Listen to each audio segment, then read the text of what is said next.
How's it going, everyone?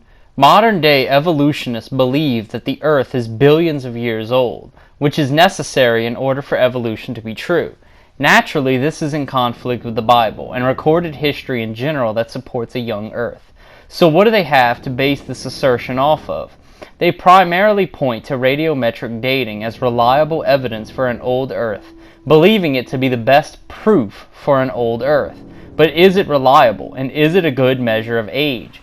Before we can answer that, first we have to understand what radiometric dating is. To explain what radiometric dating is and how it works, I will quote this article from nature.com. All elements contain protons and neutrons located in the atomic nucleus, and electrons that orbit around the nucleus in each element. The number of protons is constant, while the number of neutrons and electrons can vary. Atoms of the same element but with different number of neutrons are called isotopes of that element. Each isotope is identified by its atomic mass, which is the number of protons plus neutrons. For example, the element carbon has 6 protons, but it can have 6, 7, or 8 neutrons. Thus, carbon has 3 isotopes, carbon 14, 13, and 12. The atomic nucleus of C14 is unstable, making the isotope radioactive. Because it is unstable, occasionally C14 undergoes radioactive decay to become stable nitrogen. The radioactive atoms in any mineral decay over time into stable daughter isotopes. The amount of time it takes for half of the parent isotopes to decay into daughter isotopes is known as the half-life of the radioactive isotope. Most isotopes on Earth are generally stable and do not change. However, some isotopes like C14 have an unstable nucleus and are radioactive. This means that occasionally the unstable isotope will change its number of protons, neutrons, or both. This change is called radioactive decay. For example, unstable C14 transforms to stable nitrogen.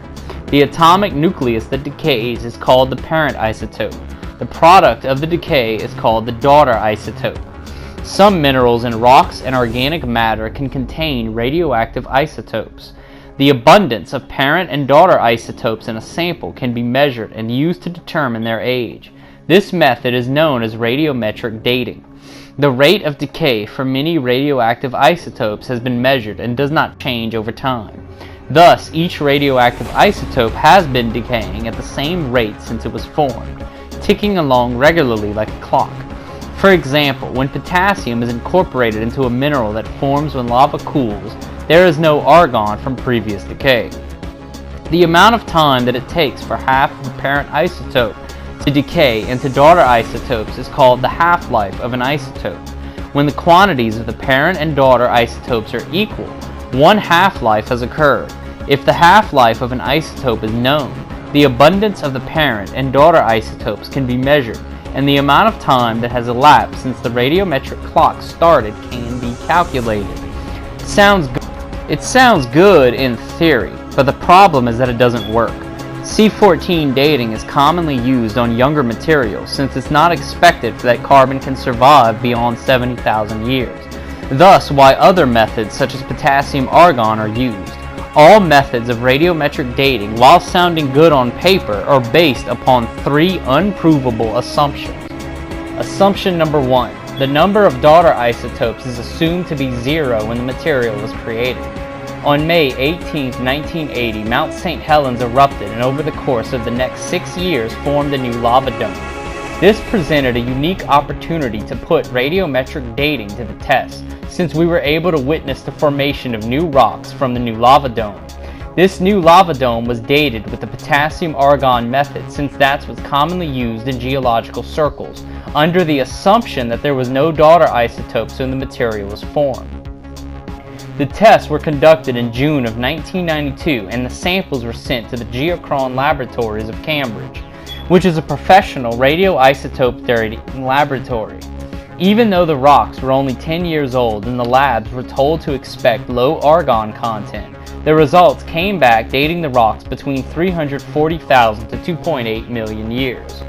As you can see from this table, not only were all the samples tested outright wrong, but they weren't even in agreement on the ages they provided when they came from the same sample.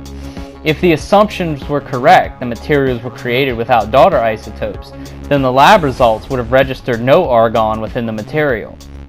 Now, there has been an atheist response to this in a YouTube video published August 24th, 2018, titled Debunking Creationism. Radiometric Dating is Unreliable.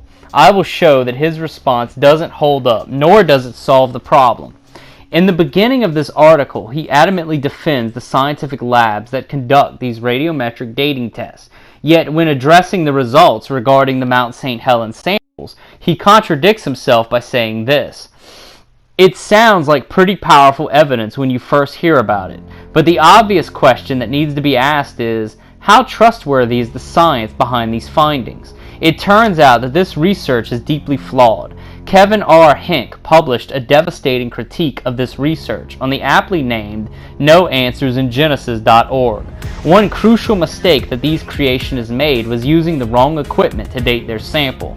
As Hink writes, personnel at Geochron Laboratories performed the potassium-argon dating for Austin et al.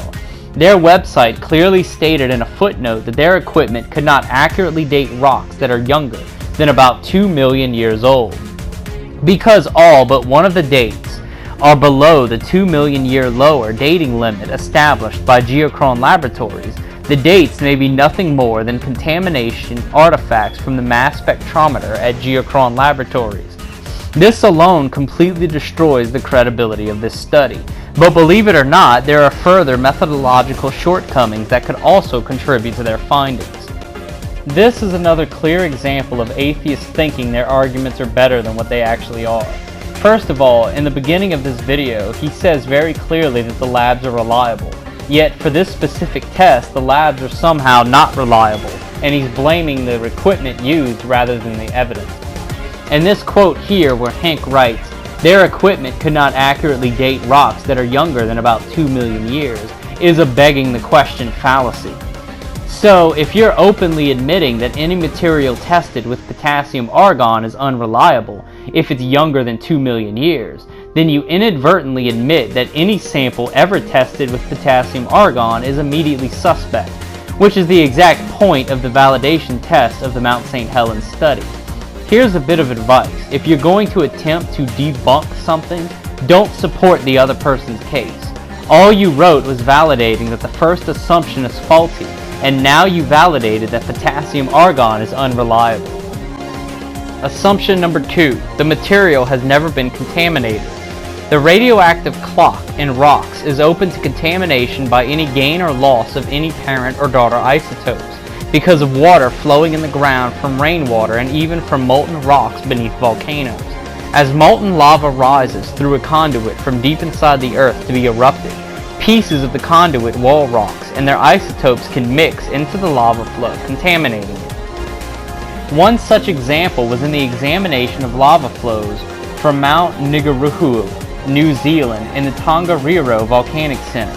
It has been one of the most active volcanoes in New Zealand, having over 70 eruptions since 1839, and finally ended in 1975, where it's been cooling. Fieldwork and collection of samples was undertaken in January 1996. The area was accessed from State Highway 47 via Mangatipopo Road. From the parking area at the end of the road, the valley walking trail was followed to the base of the Nguruho cone. From there, the darker colored recent lava flows were clearly visible and easily identifiable against the lighter colored older portions of the northwestern slopes. 11 2 to 3 kilogram samples were collected, 2 each from the February 11th, 1949, June 4th, 1959, and July 14th, 1954 lava flows, and from the February 19th, 1975 avalanche deposits, and 3 from the June 30th, 1954 lava flows. Care was taken to ensure identification of each lava flow, and that the samples collected were representative of each flow, and of any variations in textures and phenocryst in the lavas. So we knew beforehand the material wasn't older than 50 years, and once the lab results returned with ages for the lava samples, not only were they all wrong, but they didn't even agree with each other on the correct age. The New Zealand lava flows yielded a rubidium-strontium age of 133 million years, a Sumerian-neodymium age of 197 million years, and a uranium-lead age of 3.9 billion years. A similar test was conducted on magma flows in the Grand Canyon, in what is known as the Cardenas Basalt. The results was that potassium-argon yielded an age of 516 million years. Rubidium-strontium yielded an age of 1,111 million years, and Sumerian-neodymium yielded an age of 1,588 million years. So these were two separate examples of tests that were done on lava flows, and these are more examples of instances where the results were wrong about the actual age, with the first example being lava flows that we actually knew the correct age of. And in all these dating tests, the different radioisotope dating methods don't even agree with each other on the correct ages. This is what they're putting in science textbooks to support their stance of an old Earth, when the individual dating methods don't even agree with each other. Think about that for a second. Assumption number 3. The rate of decay has remained constant the entire time. This article, published from the Institute for Creation Research, published January 31st, 2020, details an extensive investigation into the reliability of nuclear fission dating methods, and this article posted this. What do these results say about the secular models? Mostly they say the dating methods are inconsistent with each other.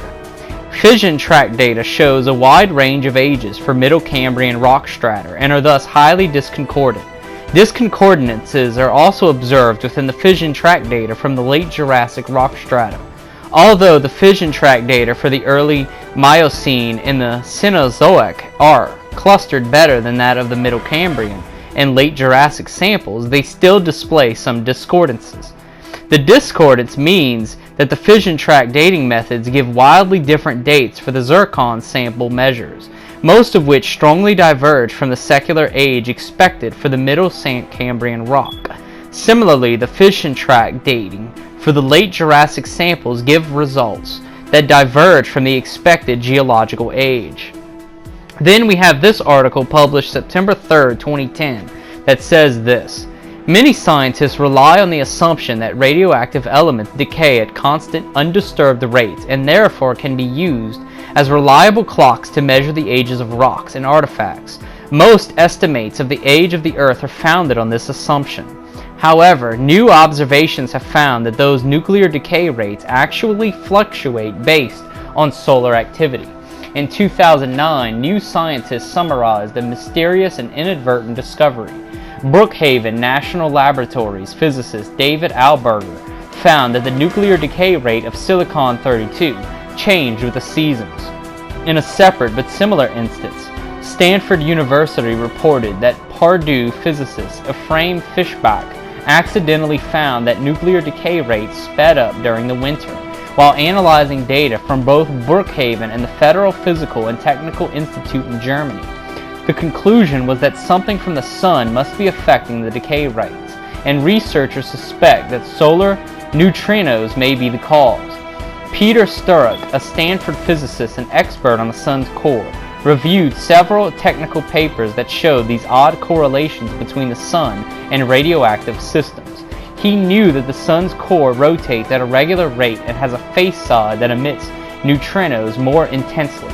When the core's face swings around and is aimed at the Earth, then the Earth receives a more concentrated neutrino blast. Sturrock found that every 33 days, when that part of the solar core faces Earth, there is a corresponding change in the decay rate of radioactive materials. This is a quote from a scientist who actually worked with radiometric dating in the field, and they wrote an extensive expository in their experience when they had this to say about it. A few years ago, I took a course in the evolution of desert environments. We were standing on the semi-volcanic flow, about 80 miles south of the south end of Death Valley. The instructor was a well-known geologist and evolutionist from California State Long Beach. He told us that the upper end of the flow was dated at 100,000 years, the middle of the flow was dated at 50,000 years, and the toe of the flow was dated at 20,000 years. He then noted that the whole flow probably occurred and solidified within weeks.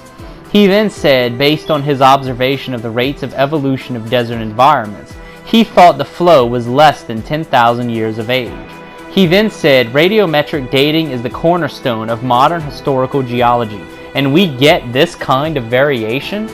Look, if we have evolutionists in the field that want to believe this, finding such bad results and are dissatisfied with their validity, then what makes you think any reasonable person aware of these assumptions and such poor and inaccurate results would believe it? If you thought these results and these assumptions were bad, recall how I mentioned earlier that carbon should not be present in materials older than 70,000 years? Well, we have young Earth dates of many ancient materials thanks to carbon dating that contradicts the other dating methods. One such example was published by eLife Science in a June 18, 2019 article, where they discovered soft tissue and organic material on dinosaur fossils, supposedly millions of years old. Fossils have traditionally been thought to retain little original organic material after undergoing decay and diagenesis. However, recent discoveries of relatively intact macromolecular organic materials in fossils and subfossils challenge this view. These include ancient DNA and peptide sequences in subfossils, as well as ancient biomolecules such as sterols, melanin, amino acids, and porphyrins. These findings show that organic remains can potentially persist for thousands to millions of years, depending on the biomolecules and environmental conditions. These people are so blinded by their evolutionary bias that even when they find organic materials in fossils that shouldn't have any, they somehow think that it's possible for organic material to survive thousands and millions of years. This article, published January 1st, 2001 from Geoscience Research Institute, found carbon, which again can exist in materials older than 70,000 years, according to the radiometric dating theory, yet they found all of these materials containing carbon despite these materials being previously believed to be too old for such findings. In fact, the article says that carbon-14 is consistently found within geologically old samples. This article, published March 2004 from Creation.com, found clear evidence that zircon is young. As they write, there is now powerful evidence that at least one episode of drastically accelerated decay has indeed been the case. Building on the work of Dr. Robert Gentry on helium retentions in zircons, the landmark rate paper, though technical, can be summarized as follows. When uranium decays to lead, a byproduct of this process is the formation of helium, a very light inert gas which readily escapes from the rock. Certain crystals, called zircons, obtained from drilling into very deep granites, contain uranium which has partly decayed into lead. By measuring the amount of uranium and radiogenic lead in these crystals, one can calculate that, if the decay rate has been constant, about 1.5 billion years must have passed. However, there is a significant proportion of helium from that 1.5 billion years of decay still inside the zircons. This is, at first glance, surprising for long agers because of the ease with which one would expect helium to escape from the spaces within the crystal structure. There should surely be hardly any left, because with such a slow buildup it should be seeping out continually and not accumulating. Drawing any conclusions from the above depends, of course, on actually measuring the rate at which helium leaks out of zircons. That is what one of the rate papers reports on. The samples were sent to a world-class expert on helium diffusion from minerals to measure these rates. The consistent answer: the helium does indeed seep out quickly over a wide range of temperatures. In fact, the results show that because of all the helium still in the zircons, these crystals, and since this is Precambrian basement granite, by implication the whole Earth, could not be older than 14,000 years. In other words, in only a few thousand years, 1.5 billion years worth of radioactive decay has taken place. Interestingly, the data have since been refined and updated to give a date of 5,680, plus or minus 2,000 years, fitting very nicely into the biblical timeline. So the conclusion and answer to this question: is radiometric dating reliable?